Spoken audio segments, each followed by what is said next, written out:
The Museum Roadshow is brought to you by 125 Apparel.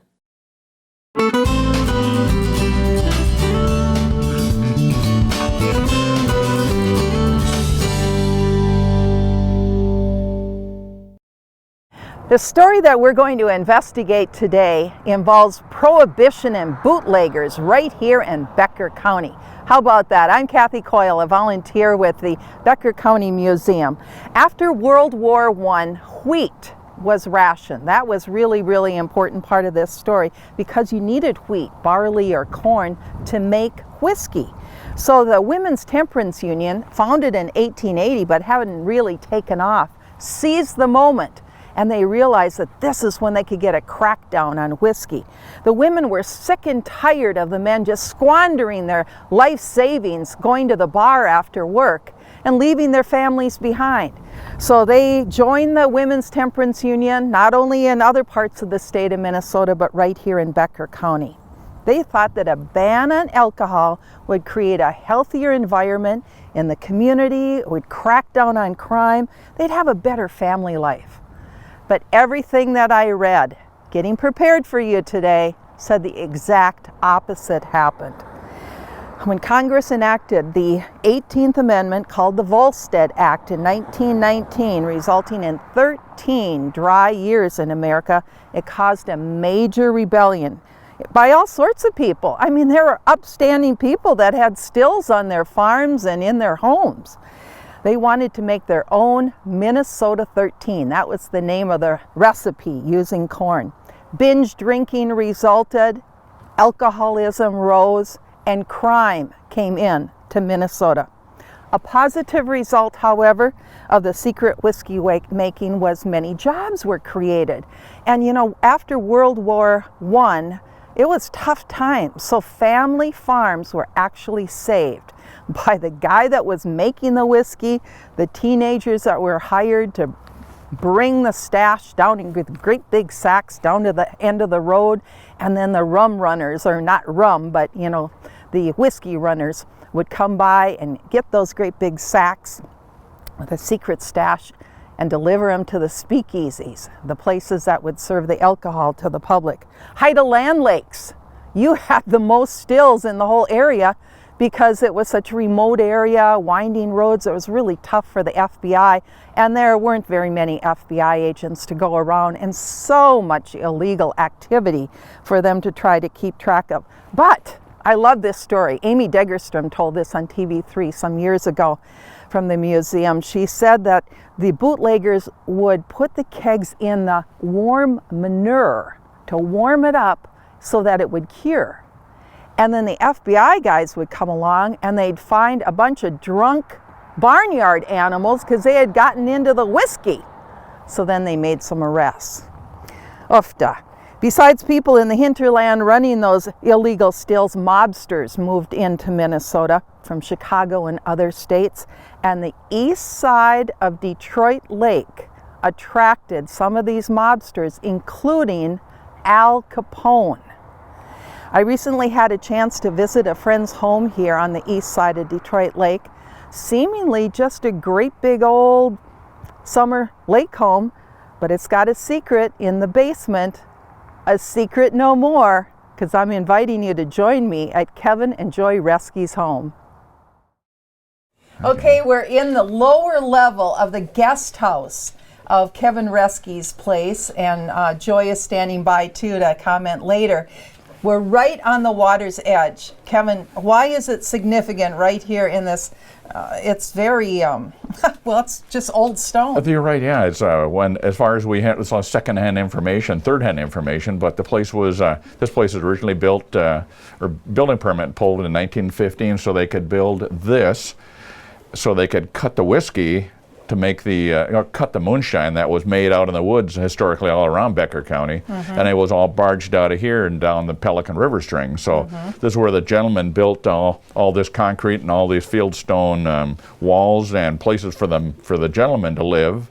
And then they built the home up on the hill for all their women and girlfriends to stay up on the hill too. Aha. Yeah. Okay, now this is a clue over here back in the the wall. Tell us about why are these pipes significant? Correct. Yeah, as far as I can tell, the way it was plumbed before too was one water was made to, they go to 3 different homes up on the hill. Those were hand dug, trenched all the way underground. They're 7 to 10 feet deep underground all the way up the hill. But one of them would have been the water that goes pressurized, go to the house, and the other pipe we're surmising was for where they would pour the straight moonshine down here that they would cut, that they would barge down here. And because it's the same. You have important water. Oh, that's right. So, yeah, exactly. Good point. Yeah. Out of the floor, we have spring water, which is it's good and clear water. It's historical because they got, what's the name of the springs? Pokegama Springs water that comes out of these hills. So, and that just gurgles out of the ground out of a spring, and then we've got a pipe on the ground down in there where I've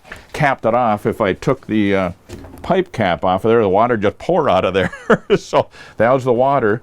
And back in here, before just a couple years ago, we took out 2 500-gallon steel water tanks, or riveted together, and we know that the tanks were placed in here, and the building was built around it because there's no way you could get 4-foot wide tanks through these 2 doors. So when they built this place, it was made for the ultimate to cut whiskey with the spring water that comes out of the floor. So it was a perfect match here for all the 200 proof moonshine that was created up in the woods for all the gentlemen during the Prohibition years when nobody had money at all. So this is probably the one and only big money maker in the county that nobody wanted to touch or mess with. So here's the water, here's where they stored the water, and then the gentleman that stayed here built the place would cut it, and like I say, barge it out of here, probably with the steam-driven little barges, and go down the Pelican River from bar to bar, or whatever the speakeasy, whatever they called it back then. Yeah.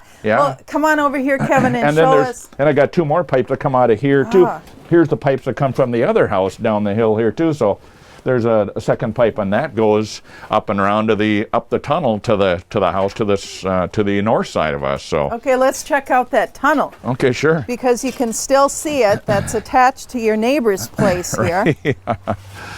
It's not easy hiking, especially if you got a camera, but so that's the important right. Door Yeah. So right so that was just another corridor. Yeah. For the. Like I say, I'm just assuming it was only men that was cutting moonshine. I can't imagine back then it was ladies working with the gentlemen that were cutting the moonshine before it was shipped out of here.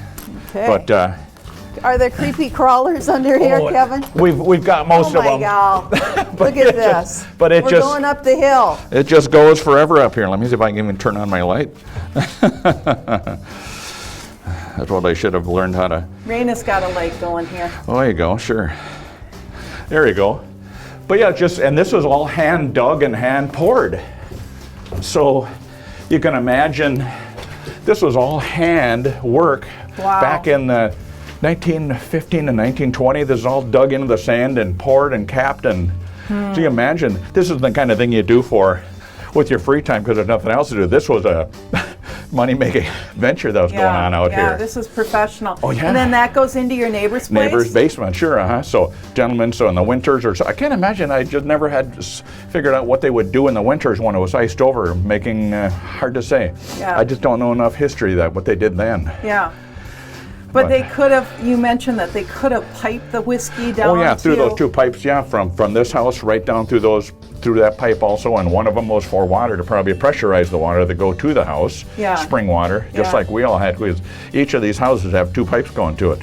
And that's what I'm surmising too, is one was for just pouring the straight 200 proof booze right down to the dock end from any one of these 3 houses, and they would cut it with the water that came out of the ground that they were storing in those 2 reservoirs. Right. So, yeah. And then off it would go to the speakeasies. And that's where the money spread and kept the whole county alive during the Depression era, where nobody had money. Everybody worked in a sawmill, or cutting booze or making booze. Yeah. Oh, wow.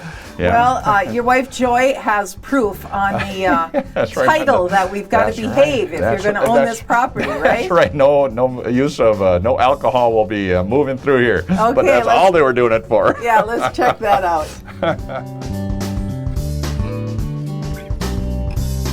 We are joining Joy Reske here, and we've got the abstract. dating back to 1911, and they were planning ahead. They were. The warranty deed that was given here in November 22nd, 1911, filed in November 27th, 1911, and it expires in 1915. So that's 4 years before Prohibition. And it reads, provided that said premises shall not be used nor permitted to be used by said grantee, his heirs, executors, administrators, or assigns for the sale or manufacture of intoxicating liquors, or be used for any unlawful purpose, nor for any purpose other than as a place of residence. All right. There it is in black and white. They broke the law. They broke the abstract. By 1933, President Franklin D. Roosevelt eliminated the Prohibition Act, and he allowed the production of 3-2 alcohol.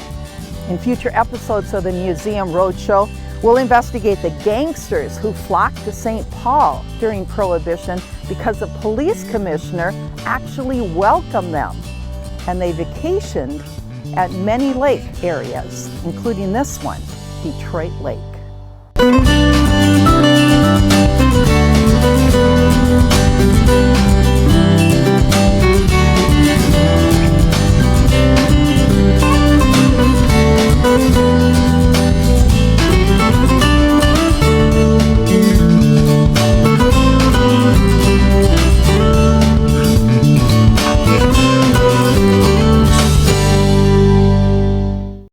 Thank you for watching this episode of the Museum Roadshow, brought to you by 125 Apparel.